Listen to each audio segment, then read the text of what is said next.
"I can make your son walk again," and the father laughed at him until he saw the miracle happen. Karen was pushing her son's wheelchair through the rehabilitation center's courtyard when she felt someone following them. The hurried footsteps echoed on the concrete floor as she tried to process yet another hopeless doctor's appointment. That's when a barefoot black boy, no older than 8, approached them with a determination that contrasted with his fragile appearance. "I can make your son walk again," the boy said, looking straight at Ethan in the wheelchair. Karen stopped abruptly, turning to face the scruffy child. His hair was unkempt, and his beige t-shirt was stained with dirt. "What did you say?" she asked, a mix of disbelief and irritation in her voice. "I said I can help him walk again," the boy repeated, never breaking eye contact. Ethan, just 6 years old, watched with wide blue eyes. There was something about this boy that intrigued him. "Kid, you can't go around saying things like that," Karen scolded, resuming her path. "Go play somewhere else." But the boy ran after them, his bare feet slapping against the ground. "My name is Tyler. My grandma taught me special things. She took care of people who couldn't walk, and many of them walked again." Karen quickened her pace, but Tyler didn't give up. "Please, just let me try. It doesn't cost anything." "Yes, it does," she snapped, stopping again. "It costs hope where there shouldn't be any." Tyler looked at Ethan, who had leaned forward in his chair, interested in the conversation. "Do you want to try?" Tyler asked the boy directly. Ethan nodded timidly, but Karen stepped between them. "No, Ethan. We're going home." "But, Mom, no discussion." Tyler watched the wheelchair roll away, but called out, "Tomorrow, I'll be here at the same time. If you want, we can talk more." Karen didn't respond, but Ethan waved slightly from behind the chair's backrest. The whole way home, Ethan stayed silent. Karen knew this mood. He was processing something important. "Ethan, you can't believe what that boy said," she told him as she turned the key in the modest house they'd lived in since moving to Portland. "Why not, Mom?" Because the doctors already said it's very unlikely you'll walk again. We can't get our hopes up." Ethan lowered his head. 2 years after the fall that changed their lives, he'd learned not to question adults too much. But something about that boy had moved him deeply. That night, Karen couldn't sleep. She tossed and turned, remembering Tyler's determined eyes. How could a child be so sure about something so complicated? She got up and went to Ethan's room, finding him awake, staring out the window. "Can't sleep, sweetheart?" "I'm thinking about the boy." Karen sat on the edge of the bed. "Ethan, I know you really want to walk again, but..." "Mum, what if he really knows something? What if we don't even try?" The question hung in the quiet room. Karen knew Ethan had carried silent guilt since the accident, as if he could have done something to prevent it. "Let's see," she said, surprising herself. "Tomorrow, we'll go back." Ethan's face lit up for the first time in weeks. The next day, Tyler was exactly where he'd promised. When he saw them approaching, a genuine smile spread across his face. "I knew you'd come back," he said, walking alongside the wheelchair. "Look, Tyler," Karen began, "I don't even know your last name, where you live, anything about you. How can I trust you?" "Tyler Johnson," he replied promptly. "I live over in Riverside Gardens, just past the train tracks. My grandma was Grandma Ruth, but she's not here anymore. Dear listener, if you're enjoying the story, please take a moment to like and especially subscribe to the channel. It really helps those of us just starting out. Now, continuing." Tyler's expression turned melancholy for a moment, but he quickly composed himself. "But she taught me everything before she passed. She said I had a special gift in my hands." Karen observed the boy's small, calloused hands. They were the hands of someone who worked, not an ordinary child. "What exactly did your grandmother do?" "She was a healer and a masseuse. Folks from the countryside would come from far away to be treated by her. Some arrived limping and left running." Ethan leaned forward, fascinated. "How did she do that?" Tyler looked around and pointed to a bench under a tree. "Can I show you? It won't hurt at all." Karen hesitated, but curiosity won over fear. "Just a demonstration. Nothing more." Tyler helped Ethan move from the wheelchair to the bench. His movements were careful and confident, as if he'd done it many times before. "I'll touch your legs, but very slowly. If it hurts, tell me, okay? Ethan nodded, and Tyler began pressing specific points on the boy's feet. So my grandma said the body has points that connect to everything. When we press the right ones, it wakes up things that were asleep. To Karen's surprise, Ethan gave a small jolt. I felt something, he murmured, eyes wide. Really? Tyler asked, excited. Where? In my big toe, like someone touched it. Karen knelt beside them, incredulous. Ethan, are you sure? I am, Mom. It was like a tiny tingling. Tyler smiled but stayed serious. That's a good sign. It means there's still a connection inside. In the days that followed, Karen found herself returning to the rehab center not for medical appointments, but to see Tyler. The boy always showed up at the same time, as if he had an internal clock. She began asking about his life.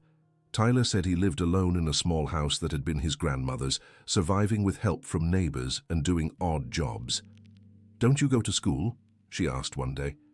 I did, but after Grandma passed it got hard. I need to work to eat. Karen's heart ached. This boy, who was trying to help her son, lived in conditions she couldn't imagine. Tyler, if you can really help Ethan, I promise I'll find a way for you to go back to school. Tyler's eyes lit up. Really? Really. For a week, Tyler applied his techniques to Ethan. Gentle massages, breathing exercises, he said, would awaken the body's energy, and constant conversation that seemed to restore not just the boy's muscles, but his spirit. Ethan began reporting sensations he hadn't felt in 2 years, first in his feet, then his calves. Mom, I can feel when Tyler touches my leg, he said one afternoon. Karen mentally noted everything, but part of her feared it was just hope-fueled illusions. Then Tyler suggested something that scared her. I think it's time to try standing him up. Tyler, that's dangerous. What if he falls? We'll hold him, but he has to try, or his muscles will forget how to stand. Karen looked at Ethan, who had become a different child these past weeks, more lively, more talkative, more hopeful. What do you think, Ethan? I want to try, Mom. With a mix of terror and anticipation, Karen agreed. Tyler positioned Ethan on the edge of the bench, holding him firmly by the arms. Now I'll count to 3 and you'll try to stand on your legs. If you can't, it's okay, I'm right here. 1. Ethan took a deep breath. 2. Karen held hers. 3. Ethan pushed himself up with his arms, and to everyone's astonishment, managed to stand for a few seconds, leaning on Tyler, before needing to sit back down. Tears streamed down Karen's face. Oh my God, Ethan. You stood up. Ethan was beaming, but Tyler remained cautious. That was great, but now you need to rest. You can't push yourself too hard all at once. In the days that followed, the sessions with Tyler became the highlight of Ethan's week. He began standing for longer periods, always under supervision. Karen noticed the boy had an instinctive knowledge about the human body that even impressed her, a trained nurse. Tyler, did your grandmother really teach you all this? She said I had the gift since I was little. When I was a baby and cried, she'd have me touch the sick plants in the yard and they'd get better. The story seemed too fantastical to be true, but the results with Ethan were undeniable. Then, one Thursday afternoon, everything changed. Ethan was doing his usual exercises when a man approached them, tall, well-dressed, with a stern expression. "Excuse me, are you responsible for this child?" he asked, pointing at Ethan. Karen stood up, instinctively protective. "I'm his mother." "Why?" "My name is William Miller. I'm Tyler's father." The silence that followed was deafening. Tyler paled, and Ethan looked confused between the adults. "I don't understand," Karen said. "Tyler told me he didn't have a father." William glared at the boy. "Of course he does. He just decided to run away from home and live in this slum." Tyler lowered his head, and Karen felt the world spinning around her. "Tyler," she called, her voice trembling. "Is this true?" The boy nodded, unable to meet her eyes. "Why did you lie to us?" Because if I told the truth, you wouldn't have believed me." William crossed his arms. "Tyler comes from a well-established family here in Portland. He ran away 6 months ago because he didn't want to go to a private school and complained our life was boring. Karen felt betrayed. All that time she had pitied Tyler's situation, when in reality, he came from a wealthy family. "Tyler, how could you do this to us?" Tears welled up in the boy's eyes. "I didn't lie about my grandma. She really existed and taught me everything. And I really do want to help Ethan." "Enough of this nonsense," William interrupted. "Tyler, you're coming home right now." "No," Ethan shouted from his chair. "He's helping me. I can stand now." William looked at the boy in the wheelchair skeptically. "Son, my boy has a habit of making up stories. Don't believe everything he says." "But it's true," Ethan insisted. "Watch." And to everyone's surprise, Ethan rose from the chair on his own, standing for nearly a minute before needing support again. William's expression changed completely. How did he do that? Karen was just as shocked. Ethan had never stood up alone before. Tyler wiped his tears. "Dad, I know you don't believe me, but I really did learn these things from Grandma Ruth. She taught me before she passed." "Tyler, your grandmother never did any of that. She was an ordinary woman." "She did. You just never paid attention. She helped so many people you didn't even know about." The argument was interrupted by a frail voice behind them. "Tyler? Tyler Johnson?" They turned and saw an elderly woman approaching with the help of a cane. "Mrs. Thompson," Tyler rushed to greet her. "Shh, my boy, I've been looking for you for days. I heard you were living alone." "Mrs. Thompson, this is the family I've been helping. This is Ethan." The woman looked at Ethan and smiled. "Ah, yes, the boy in the wheelchair. Tyler told me about you." William approached. "You know my son?" "Yes, I do, and I know his story too.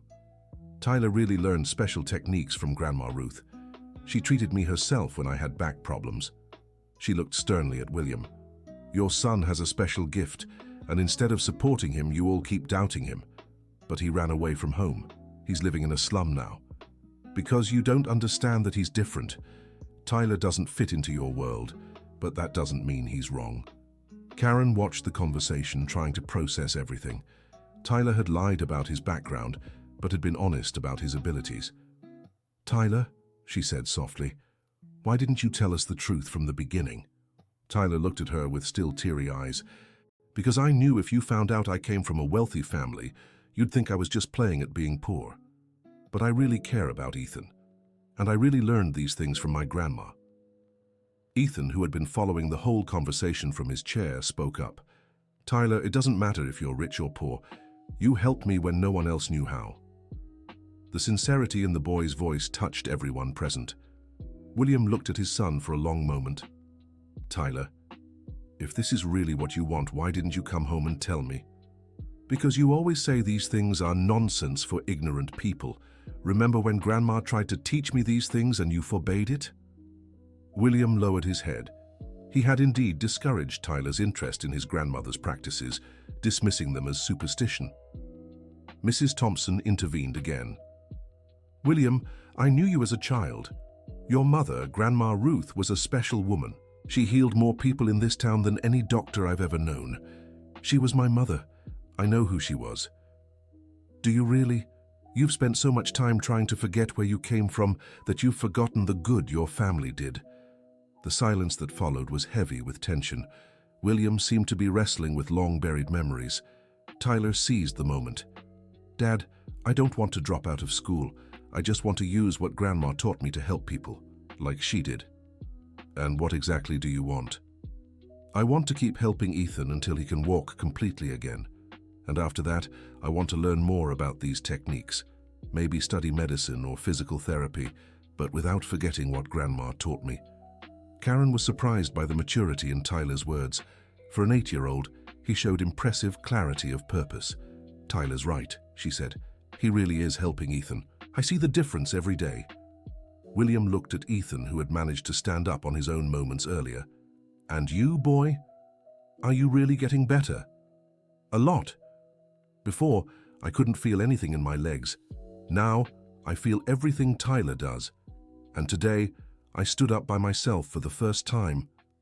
William's expression softened. Tyler, if this is really important to you, maybe we can find a middle ground. How so? You come back home, go back to school, but in the afternoons, you can keep helping this boy. With medical supervision, of course. Tyler looked at Ethan, who nodded eagerly. Okay, said Tyler, but on one condition. What? You have to come watch a session to see it's not some scam. William hesitated, but Mrs. Thompson nudged him with her cane. Go on, William. Honor your mother's memory. Dear listener, if you're enjoying the story, don't forget to like and especially subscribe to the channel. It helps us a lot as we're just starting out.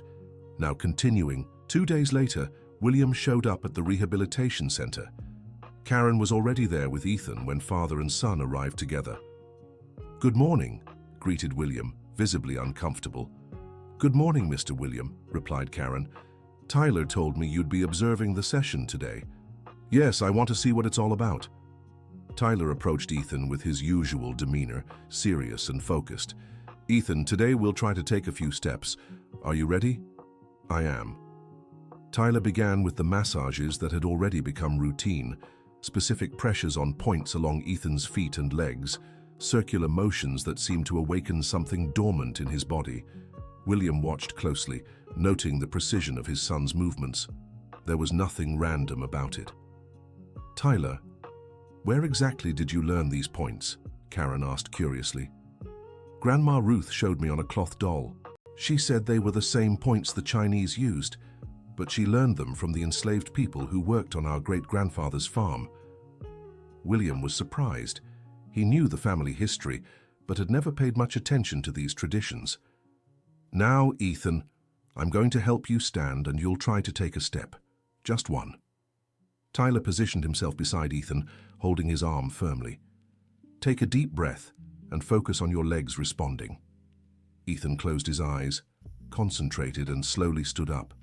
He remained on his feet for a few seconds, then hesitantly lifted his right foot and took a shaky step. William held his breath. I did it! Ethan exclaimed, beaming. Tyler smiled but kept his composure. Very good. Now let's sit and rest. William approached his son. Tyler, how did you know exactly where to touch? Grandma Ruth said I had to feel the stuck energy. When I touch Ethan, I can sense where the blockages are. Stuck energy. It's like a river with rocks in the way. I help remove the rocks so the water can flow again. The explanation, though simple, made sense to William. He began to realize there might be something beyond traditional science in what his son was doing. In the weeks that followed, William started attending the sessions regularly. He watched Tyler work and gradually understood that the boy truly had a special gift. Ethan's progress was visible. First 1 step, then 2, then 3. Within a month, he could walk short distances with Tyler's support. Dr. Anderson is going to lose it when he sees this, Karen remarked one afternoon, referring to Ethan's neurologist. You still haven't told him? William asked. I'm afraid he'll forbid the sessions. You know how doctors are with alternative things. Tyler, who was helping Ethan with balance exercises, overheard. Grandma Ruth always said doctors take care of the body, but sometimes they forget the soul. And when the soul is sad, the body doesn't heal. William looked at his son. In just a few weeks back home, Tyler had become a more balanced child. He kept up with his special activities but was also doing well in school. Tyler is right, William said. Ethan isn't just improving physically. He's happier. It was true. Ethan had transformed from an apathetic, withdrawn child into a boy full of hope and determination. Mum, Ethan said one day, when I can walk completely again, I want to learn the things Tyler knows. Why, sweetheart? To help other kids like me. The answer moved Karen deeply. Her son was developing empathy and a life purpose she had never imagined possible. A month later, during a routine checkup, Dr. Anderson was baffled by Ethan's tests. Mrs. Karen, I need to understand what happened. Ethan's reflexes have improved dramatically. This is unusual. Karen glanced at Ethan, who nodded encouragingly. Doctor, Ethan has been receiving a kind of alternative therapy. What kind of therapy? A boy has been giving him massages and doing exercises with him. Dr. Anderson raised his eyebrows. A boy? Yes, he learned special techniques from his grandmother. Mrs. Karen, with all due respect, but we need to be cautious about quackery. I know how it sounds, doctor, but Ethan is walking again. What do you mean walking? Ethan, who was in the wheelchair, stood up on his own and took 5 steps to the doctor's desk. Dr. Anderson nearly fell off his chair. This is impossible. The last tests showed Ethan's reflexes indicated permanent paralysis. But it's not permanent, said Ethan, smiling. Tyler taught me that my body had just forgotten how to walk. Dr. Anderson looked at Karen, clearly confused. I need to meet this Tyler. The next day, Dr. Anderson went with Karen and Ethan to the rehabilitation center. Tyler was there, as always, along with William. Doctor, this is Tyler, Karen introduced. And this is his father, Mr. William. Dr. Anderson greeted them both, studying Tyler with scientific curiosity. Tyler, may I watch you work with Ethan? Of course. Tyler began his usual routine. Dr. Anderson observed every movement, making mental notes. Tyler, can you explain what you're doing? I'm waking up the points that were asleep. My grandma taught me that when someone doesn't use a part of their body for a long time, it forgets how to work. But if we remind it gently, it starts working again. And how do you know where those points are? Tyler paused for a moment, thoughtful. I feel it. It's like there's a warm light where the problem is, and I help the light grow stronger. Dr. Anderson was fascinated. Though the explanation was simple, the results were undeniable. Mr. William, your son has an extraordinary gift. I'd like to propose something. What is it? How about Tyler attending some anatomy classes at the university? He could learn the scientific terminology for what he already does intuitively. William looked at Tyler, who was excited by the idea. Would it be like a special school? Asked Tyler. Exactly. You'd keep your special techniques but also learn the science behind them. Can I still help Ethan? Of course. In fact, I'd like to document Ethan's case. With your permission, of course. Karen and William agreed. The possibility that Tyler's techniques could be studied and applied to other children was thrilling. Over the next few months, Tyler split his time between regular school, special anatomy classes at the university, and his sessions with Ethan. Ethan kept improving. In 6 months, he could walk short distances unaided. In 8 months, he could run short stretches. Tyler, Ethan said one afternoon, when I'm completely healed, will you look for other kids to help? I'd love to, but now I'm learning so much at the university that sometimes I get confused. Confused how? The professors explain the body in such a complicated way. Grandma explained it more simply. William, who was there, stepped closer. Tyler, maybe you can teach the professors too. Show them there are different ways to see the same thing. The idea intrigued Tyler. He'd noticed some university classmates were genuinely interested in his techniques. Dr. Anderson, who had become a kind of mentor to Tyler, proposed a research project. Tyler, how about we start a study group? You could teach your techniques to medical and physical therapy students, and they could teach you the scientific theory. That sounds great, but I want to keep doing it the simple way too. Of course, the important thing is not to lose the essence of what you do. The project was a success. Tyler became a minor celebrity at the university, known as the boy who healed with his hands. But it was one specific event that changed everything. During a demonstration for medical students, Tyler was working with a volunteer who had chronic back pain when she suddenly began to cry. What's wrong? Tyler asked, concerned. Is it hurting? No, the woman replied. It's just that I haven't felt my back relax like this in 5 years. The students were amazed, but Tyler seemed troubled. After the session, he went to William. Dad, I want to stop these demonstrations. Why? They're going so well. Because I feel like a circus act. People come to see me as if I'm some kind of spectacle. William understood his son's concern. Tyler was being showcased as a curiosity, not as a serious therapist. What do you want to do? I want to go back to helping real people. Kids like Ethan who need help, not just curious students. When Dr. A. Anderson learned about Tyler's decision, He was initially disappointed but soon came to understand. "Tyler is right," he said to William. "Maybe we should focus on practical applications, not demonstrations." That's when the idea emerged to create a special program at the rehabilitation center. What if we started a project where Tyler could work with children who have motor disabilities? Dr. Anderson suggested. He'd collaborate with conventional physical therapists. The proposal excited everyone. Tyler would have the chance to use his skills systematically while constantly learning from professionals in the field. Ethan, who was already walking normally, was the first to volunteer as Tyler's assistant. "I want to help other kids understand that improvement is possible," he said. "If they see that I did it, they'll have more hope." The Healing Hands project was officially launched 6 months later. Tyler worked at the center 3 afternoons a week, always accompanied by a professional physical therapist. The results were remarkable. Though not every child had the same dramatic recovery as Ethan, most showed significant improvement. More importantly, the atmosphere at the center changed completely. The children who once arrived discouraged now looked forward to their sessions with Tyler. "It's incredible," Dr. Anderson remarked to Karen one afternoon.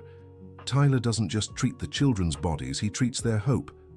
Karen watched Ethan, now 8 years old, running around the courtyard with other kids. It was hard to believe that just 2 years earlier, he'd been in a wheelchair with no hope of improvement. "Dr. Anderson," she said, "sometimes I wonder what would have happened if Tyler hadn't come into our lives. I think Ethan would have recovered somehow. He has an incredible inner strength." "Maybe, but it was Tyler who awakened that strength." Dr. Anderson nodded. So over the past few months, he'd learned a great deal about the importance of emotional factors in physical recovery. Just then, Tyler approached them, sweaty after a session with a girl who had cerebral palsy. "How did it go today?" Dr. Anderson asked. "Olivia managed to move her left arm 5 times in a row," Tyler replied, beaming. "Last week it was only twice." "And how do you feel when you see that progress?" Tyler thought for a moment. "It reminds me of my grandma. She always said that when you help someone heal, you heal a little too." "Heal from what?" "From the sadness of seeing suffering in the world." The answer moved Dr. Anderson deeply. This 10-year-old boy had developed wisdom that many adults took decades to achieve. William, who had arrived to pick up Tyler, overheard the conversation. "Tyler, do you want to go out for dinner tonight? We can celebrate another successful week for the project. Can I invite Ethan and Aunt Karen?" "Of course." As they walked together through the parking lot, William reflected on how his life had changed since Tyler had returned home. He had learned to value the family traditions he once dismissed. More importantly, he had learned to truly listen to his son. "Dad," Tyler said as they got into the car, "can I ask you something?" "Always." "Do you regret looking for me that day downtown?" William stopped driving and looked at his son. "Tyler, that was one of the best days of my life. Not because I found you, but because I got the chance to really know you." "What do you mean?" "I thought I knew you just because you lived in my house, but I only started to know the real Tyler when I saw you taking care of Ethan." Tyler smiled, satisfied with the answer. "And now? Do you understand why I didn't want the life you and Mom had planned for me?" "I do, and I'm proud of you for following your own path." Dear listener, if you're enjoying the story, don't forget to like and especially subscribe to the channel. It really helps those of us just starting out. Now, back to the story. During dinner, Ethan excitedly shared his plans for the future. "When I grow up, I want to study physical therapy so I can work with Tyler," he said. "What if Tyler doesn't want to work with you?" Karen teased. "He will. We already agreed." Tyler laughed. "It's true, Ethan's going to be my partner." Dr. Anderson, who had joined the group, looked intrigued. "You two already have plans for the future?" "We do," Tyler replied seriously. "We want to open a center where regular medicine works together with my grandma's techniques." "And how do you imagine that working?" Ethan answered enthusiastically. "The doctors will handle the scientific part, and Tyler will take care of the part doctors can't see." "What part is that?" Tyler thought before answering. "Tyler, the part that hurts inside. When someone gets sick or hurt, it's not just their body that suffers. Their soul does too. And if we don't take care of the soul, The body doesn't heal properly. The depth of his observation impressed all the adults present. Tyler, Dr. Anderson said, have you ever thought about studying psychology in addition to medicine? What's psychology? It's the study of people's minds and feelings. Tyler was immediately interested. Would that help me understand why some people heal faster than others? Exactly. Then I want to study that too. William watched his son plan a future he could never have imagined. Tyler had found his life's purpose at just 10 years old, something many people take decades to discover. 2 years passed. The Healing Hands Project had expanded to 3 different centers in Portland. Tyler, now 12, had become a respected figure in the local medical community. He kept to his routine, regular school in the morning, special studies in anatomy and psychology 3 afternoons a week, and work at the center the other 2 afternoons. Ethan, now 10, had officially become Tyler's assistant. He helped new children feel more comfortable and shared his own recovery story. Ethan, a new girl at the center, asked, "You really couldn't walk?" "Not at all. I was in a wheelchair for 2 years." "And didn't it hurt when Tyler touched you?" "At first it hurt a little, but it was a good hurt, like when you stretch a tight muscle."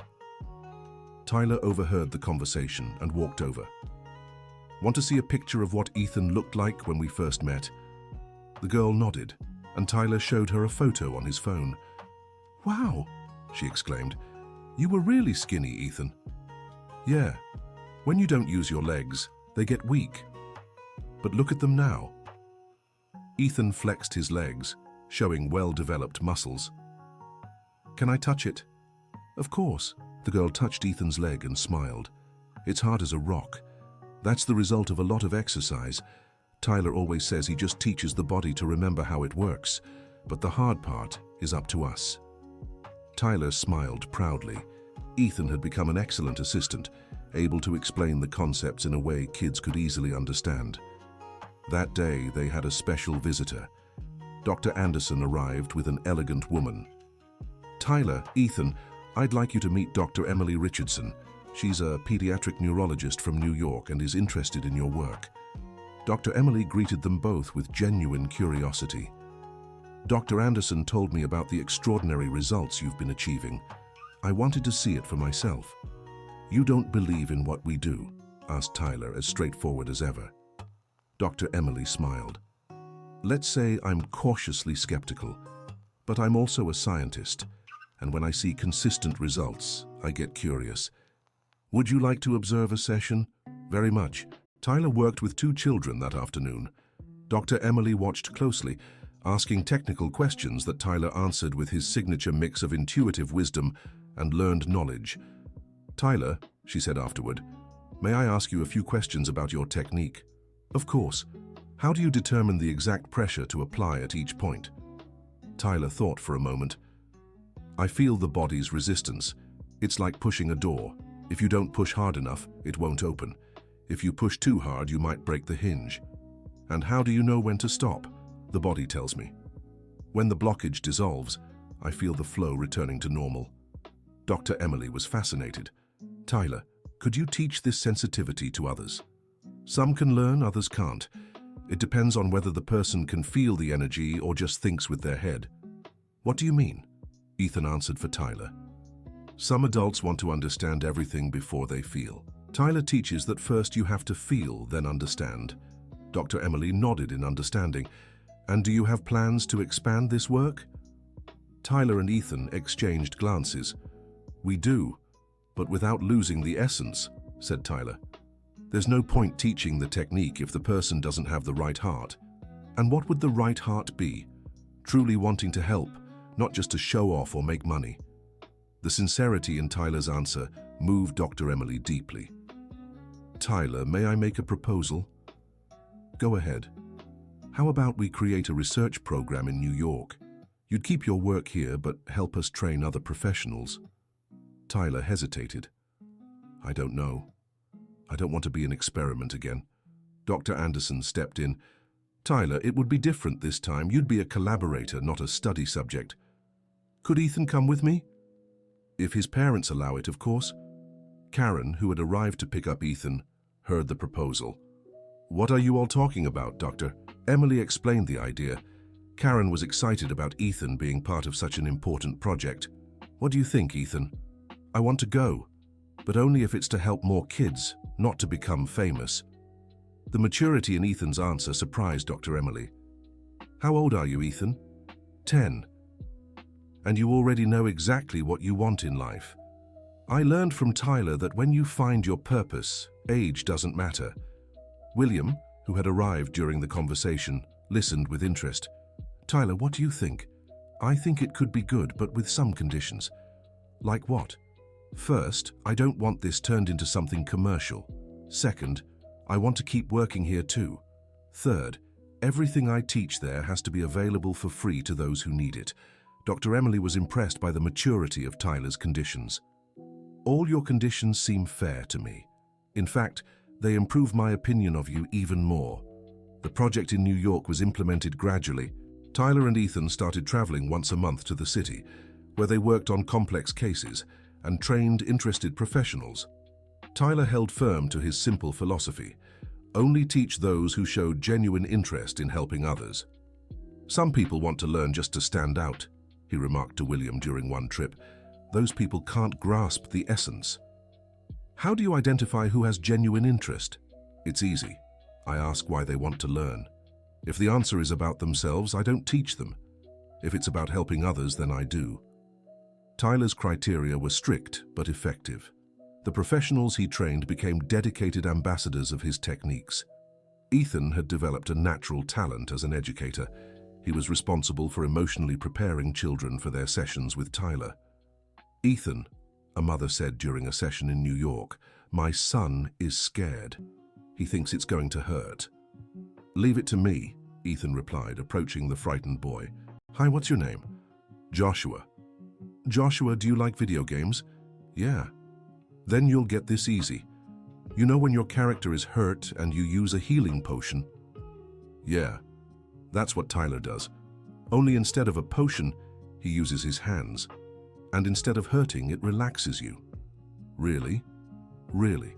Look at my leg here." Ethan showed Joshua his leg. "I couldn't move it when I first met Tyler. Now watch this." Ethan performed a series of quick, agile movements with his leg. "Wow, did it hurt?" "Just at first, a tiny bit, but then it only got better." Joshua calmed down and agreed to work with Tyler. During the session, Dr. Emily observed the dynamic between Tyler and Ethan. "Dr. Anderson," she murmured, "these two make a perfect team." It's true. Tyler has the technical gift. Ethan has the gift of communication. And both have something you can't teach in medical school: genuine empathy. The observation was spot on. Tyler and Ethan had developed an ability to emotionally connect with their patients that went beyond any learned technique. After 2 years of the project in New York, the results were compiled into a scientific study that made waves in the American medical community. The study showed that children treated with a combination of conventional techniques and Tyler's methods recovered 40% faster and with a better quality of life. "Tyler," Dr. Emily said during the results presentation, "do you realize the impact your work is having? I know it's helping a lot of kids. That's what matters. But you've changed how many doctors think about treatment." Tyler reflected on her words. "My grandma always said old medicine and new medicine don't have to fight. They can work together." And you proved her right. Ethan, who was present at the presentation, spoke up. "The best part is that now there are a bunch of physical therapists using Tyler's techniques. That means more kids will get help." The genuine satisfaction in Ethan's voice moved everyone in the room. During the celebration of the results, William pulled Tyler aside. "Son, do you have any idea how proud I am?" "Why, Dad?" "Because you followed your heart, even when I doubted you. And you proved you were right." Tyler hugged his father. "Dad, remember when you said Grandma's stuff was nonsense?" "I do, and I regret it." "No need to regret. You didn't know. But now you do, right?" "I do, and I'll make sure to honor her memory forever." Just then, Ethan approached them. "Tyler, Dr. Emily wants to talk to us." They walked over to where the doctor stood, looking excited. "Tyler, Ethan, I have a proposal for you." "What is it?" they asked in unison. "How about we create a permanent institute, a place where professionals from all over the world can come to learn Tyler's techniques?" Tyler hesitated. "I don't know. I don't want it to become something too big." "Why not?" "Because when things get too big, sometimes they lose their soul." Ethan supported his friend. "It's true, we want to help a lot of people, but without forgetting each individual person." Dr. Emily smiled.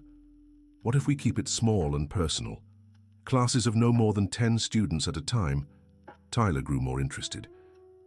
"And would they have to promise to use what they learn to help underprivileged children?" "Of course." "And would Ethan be my official partner?" "Without a doubt." Tyler looked at Ethan, who nodded enthusiastically. "Then let's try." The Tyler Johnson Institute, named in honor of his grandmother, opened a year later in Portland. The place was modest but functional.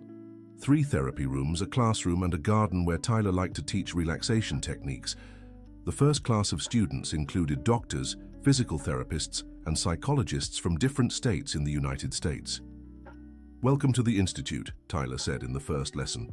"Before I teach you any techniques, I need you to understand one thing. We're not here to heal anyone. We're here to teach the body to heal itself." One of the students raised their hand. "What's the difference?" Ethan answered. "When you heal someone, they become dependent on you. When you teach the body to heal itself, the person becomes independent." "Exactly," Tyler confirmed. "Our goal is that, by the end of treatment, the child won't need us anymore." The classes were a mix of theory, practice, and philosophy. Tyler taught the physical techniques, while Ethan worked on the psychological and emotional aspects. "Ethan," one student asked, "how did you develop this ability to communicate with children?" "I think it's because I remember what it was like to be in their shoes. When you've been through it yourself, you understand the fear and hope they feel." Ethan's authenticity created an instant connection with the students. During the Institute's first year, they treated over 200 children and trained 60 professionals. The results remained impressive, but Tyler always made sure to stay grounded. "The success isn't ours," he told the students. "The success belongs to the child who decides to fight to get better. We just show them the way." On a special afternoon, 3 years after the Institute opened, Tyler received an unexpected visit. An elderly woman leaning on a cane entered the Institute accompanied by a young girl. "Tyler Johnson?" she asked. "That's me. How can I help you?" "My name is Eleanor Jenkins. This is my granddaughter, Rachel." Tyler greeted them both, noticing that Rachel wore leg braces. "We came from Cincinnati because we heard about your work," Mrs. Jenkins continued. "Rachel had polio as a baby." Tyler looked at the girl, who must have been about 15. "Rachel, would you like to try our exercises?" The girl nodded shyly. "But I want to tell you something," Tyler said with his characteristic honesty. "Not every case has the same results. Every body responds differently." "We understand," Mrs. Jenkins said, "but we want to try." During the initial evaluation, Tyler discovered that Rachel had stopped physical therapy 2 years ago, discouraged by the lack of progress. "Rachel," said Ethan, who was now 13, "can I ask you a personal question?" "Sure." "Did you stop trying because you weren't improving, or because no one believed you could improve?" The question hit the heart of the matter. Rachel began to cry. Because everyone told me I had to accept my condition." Tyler stepped closer. "And did you accept it?" "I tried, but deep down I still want to walk better." "Then let's work with that desire." Rachel's treatment lasted 6 months. Unlike Ethan, her progress was gradual and limited, but significant. She didn't regain normal walking, but she significantly reduced her reliance on assistive devices and developed mobility she hadn't had in years. Most importantly, Rachel regained her self-esteem and the will to live fully. "Tyler," she said in the last session, "thank you for giving me back hope." "I didn't give you anything back. Hope was always there. I just helped you find it again. Cases like Rachel's taught Tyler and Ethan that success wasn't measured only by physical recovery, but also by emotional and social healing. "Ethan," Tyler reflected one afternoon, "I think we've discovered something important." "What?" "That healing isn't just about making the body work. It's about making the person believe in themselves again. That's true. How many children arrived here walking, but with no life in their eyes? And how many left still with physical limitations, but with hearts full of hope?" The conversation marked an evolution in their work. They began paying even more attention to the emotional aspect of treatments. William, who had followed his son's entire journey, approached them. "What are you thinking about?" "Dad, we want to expand our work to include psychological therapy too." "How so?" Ethan explained. "We want psychologists working alongside us, to care for the emotional side while Tyler handles the physical." "And who would pay for that?" Tyler smiled. "No one. It would be free, as always." William shook his head, amazed by his son's constant generosity. "Tyler, you need to think about the project's sustainability." "We do, Dad. That's why we keep small groups of professionals who pay for courses. The course fees support the free care." The logic was simple but effective. The Institute had found a model that allowed it to be self-sustaining without charging needy families. 5 years after its opening, the Tyler Johnson Institute had become a national reference in compassionate pediatric rehabilitation. Tyler, now 17, had finished high school and was preparing to enter medical school. Ethan, 15, already showed exceptional talent for psychology and planned to pursue that career. "Tyler," Ethan said one afternoon, "do you remember when we first met? Like it was yesterday. You in the wheelchair, your mom skeptical, me insisting I could help. Did you imagine it would lead to all this?" Tyler thought for a moment. "No, I just wanted to help you walk. I never imagined it would change so many lives." "Me neither. But you know what amazes me most?" "What?" "That you never changed. You're still the same boy who just wants to help others." Tyler smiled. "And you're still the brave boy who trusted a stranger." Just then, Dr. Anderson approached them. "Tyler, Ethan, mind if I interrupt your nostalgia?" "Of course, Doctor." "I have news. Your work has been selected for presentation at the International Pediatric Rehabilitation Conference." "Where will it be?" Ethan asked. "In Boston, Massachusetts." Tyler and Ethan exchanged glances, surprised. "Doctor, we don't speak German," said Tyler. "Bostonian," corrected Dr. Anderson, laughing. "And it'll be in English. You'll have simultaneous translation." "What exactly do they want us to present?" "Your institute's model. How you manage to combine traditional techniques with modern medicine so effectively." Tyler hesitated. "I don't know. We've never left the United States." Ethan, always more adventurous, got excited. "Tyler, think of how many children we could help if other countries learn our techniques." The prospect of global impact convinced Tyler. "All right, but on one condition. We want everything translated so people without medical training can also understand." Dr. Anderson agreed, unsurprised by yet another demonstration of Tyler's inclusive philosophy. The preparation for the conference in Boston took 3 months. Tyler and Ethan worked with translators to ensure their presentation was accessible and clear. "Ethan," Tyler said during a rehearsal, "I'm nervous." "Why? What if they think our work is too simple, too American?" Ethan laughed. "Tyler, remember what your grandma used to say? That the most important truths are always simple." "That's true." "Then let's show them that simple works." The day of the presentation arrived. The auditorium in Boston was packed with doctors from over 30 countries. Tyler began by telling his own story, an 8-year-old boy who believed he could help other children.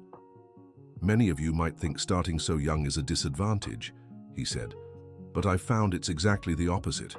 Children trust other children in a way they'll never trust adults." The audience was visibly moved by Tyler's sincerity. Ethan took over for the second part, explaining the importance of the emotional component in recovery. "When I met Tyler," he said, "I wasn't just physically paralyzed, I was emotionally paralyzed. Tyler gave me back not just the use of my legs, but the will to dream." The presentation was an absolute success. Doctors from various countries approached them afterward. interested in implementing similar techniques. Tyler, a French doctor, said, "Would you be willing to train European professionals?" "Of course, but they'd have to come to the United States. Our institute doesn't leave there." "Why?" Ethan answered, "Because our strength comes from our roots. If we transplant the tree, it might not bear the same fruit." The answer, though unexpected, made sense to many in the room. Back in the United States, Tyler and Ethan found increased demand from both patients and professionals seeking training. "I think we'll need to expand the institute," Tyler remarked to William. "And how do you plan to do that without losing quality?" "By opening smaller branches, each with no more than 3 therapists trained by us. The idea was to preserve the original philosophy, personalized and compassionate care." 2 years later, there were 5 branches of the Tyler Johnson Institute in different regions of the United States. Tyler, now in medical school, split his time between university studies and work at the institute. Ethan had enrolled in psychology school, specializing in child psychology. "Ethan," Tyler said one afternoon, "sometimes I wonder if we're on the right path." "Why do you say that?" "Because it's getting too big. I'm losing control of everything that's happening." "Tyler, remember when you taught me to walk?" "I do." "You didn't control my muscles. You just taught me how to use them. It's the same thing now." The analogy made Tyler smile. "You're saying I should teach the other branches to function on their own?" "Exactly. Trust that they'll keep the essence, even without you being there all the time." Ethan's philosophy proved correct. The branch institutes maintained the same standards of quality and compassion, each adapted to local needs. One special morning, 10 years after their first meeting at the rehabilitation center, Tyler received a call that would change everything again. "Tyler, it's Karen. Aunt Karen, how are you? And Ethan?" "Tyler, I have news." Ethan was accepted for a doctoral scholarship in child psychology in England. Tyler felt his heart tighten. "He's leaving?" "The decision is his, but he wants to talk to you first." That afternoon, Ethan arrived at the institute with a serious expression. "Tyler, we need to talk." They sat in the garden where they had so often planned their future. "Is it about the scholarship?" asked Tyler. "Yes. Do you want to go?" Ethan sighed. "I do. It's a once-in-a-lifetime chance to learn techniques that could help even more children." But I don't want to abandon our work here." Tyler stayed silent for a long moment. "Ethan, when we first met, what was your biggest dream?" "To walk again." "And after you did?" "To help other kids like me." "And now?" "Now it's to learn everything I can to help even better." Tyler smiled. "Then the answer is obvious." "It is?" "Yes, you have to go." Ethan looked surprised. "But what about the institute?" "The institute will keep going, and when you come back, you'll be even better prepared to help." "Are you sure?" "I am. Remember when you told me I had to trust other institutes?" "I do. Now you're teaching me that I have to trust you too." Their conversation was interrupted by a new student, a 7-year-old girl with cerebral palsy. "Tyler?" she called timidly. "Hi, Emma. What is it?" "My mom said you're going to teach me to walk better." Tyler glanced at Ethan, then turned back to the girl. "Emma, I'll teach your body to work better. But how much you improve is up to you." "What do you mean?" Ethan knelt beside the girl. "Emma, do you really want to walk better?" "I do." "Then you will. It might not be exactly how you imagine, but you'll get better." "Promise?" Tyler and Ethan exchanged a look and smiled. "We promise," they said together. As they worked with Emma that afternoon, both understood their partnership went beyond physical presence. They had created something bigger than themselves. Ethan left for England 3 months later. Their goodbye was emotional, but full of hope. "Tyler," he said at the airport, "thank you for teaching me that dreams can change shape, but should never stop growing. And thank you for teaching me that trusting people is the most beautiful way to love them." Their farewell hug was long and meaningful. Tyler continued his work at the Institute with the same dedication, but now with a broader perspective. Ethan sent regular emails, sharing new knowledge and techniques. 2 years later, Tyler graduated with a degree in medicine, specializing in pediatric neurology. His thesis on integrating traditional techniques and modern medicine in child rehabilitation became a reference in the field. At the graduation ceremony, William approached his son. "Tyler, your grandmother would be proud." "Dad, sometimes I feel like she's still here, guiding my work." "Maybe she is. Not in the way people imagine, but through the good you do." "That's a beautiful way to think." Just then, Tyler received an international call. "Tyler, it's Ethan." "Ethan, how are you?" "I'm great, and I have news. I'm finishing my PhD next year." "That's wonderful. So, are you coming back to the United States?" "I am, but with an even bigger project." "What is it?" "I'll tell you in person. I'll be there Saturday."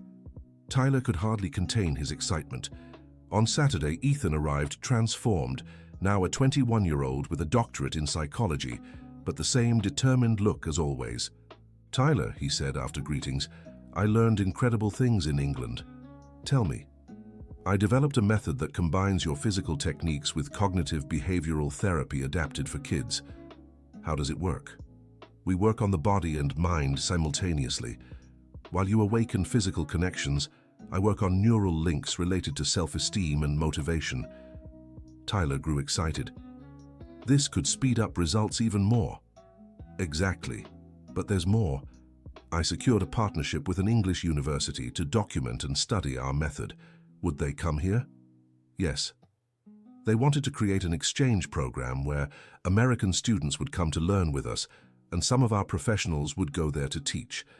The proposal was ambitious, but aligned with our core philosophy, sharing knowledge to help more children. The exchange program was implemented the following year. The Tyler Johnson Institute became an international reference center, but maintained its fundamental characteristics: compassionate and accessible care. Tyler, now 25, had become a world authority in integrated pediatric rehabilitation. Ethan, at 23, was recognized as a pioneer in psychology applied to physical rehabilitation. But for them, titles and recognition were secondary. What truly mattered were the children who kept coming to the Institute, each with their own unique story and specific needs. One special afternoon, 15 years after their first meeting, Tyler and Ethan were working with a group of children when a man approached them. "Excuse me, are you Tyler Johnson and Ethan Taylor?" "We are," they replied. "My name is Michael. This is my daughter, Sophia." Tyler looked at the little girl, who wore braces on both legs. "Hi, Sophia. How old are you?" 6. Tyler smiled. The same age Ethan had been when they first met. "Sophia, can I ask you something?" "Sure." "Would you like to walk better?" The girl nodded shyly. Tyler knelt beside her. "Then let's try. But first I want you to meet someone very special." Tyler called Ethan over. "Sophia, this is my best friend, Ethan. When he was your age, he also wore braces on his legs." Sophia looked at Ethan with curiosity. "Really?" "Really," Ethan answered, kneeling as well. "And do you know how I managed to walk better?" "How?" "By believing it was possible and working really hard to get there." "Did it hurt?" "Sometimes. But it was a good kind of hurt because I knew I was getting better." Tyler watched the scene with emotion. After all these years, the cycle was repeating, one child offering hope to another. "Sophia," Tyler said, "would you like to start today?" "Yes." As they began the first session, Tyler reflected on the extraordinary journey that had started with an 8-year-old boy who believed he could help a child in a wheelchair. Now at 25, he understood that the real miracle hadn't just been Ethan's recovery. It was the creation of a network of hope that had spread across the world. Ethan, working beside him, was thinking the same thing. That barefoot boy who had approached him at the rehabilitation center hadn't just healed him physically, he had given his life purpose. "Tyler," Ethan whispered during the session, "thank you." "For what?" "For teaching me that miracles happen when we believe they're possible." Tyler smiled, focusing on Sophia's small hands, which were beginning to respond to his touch.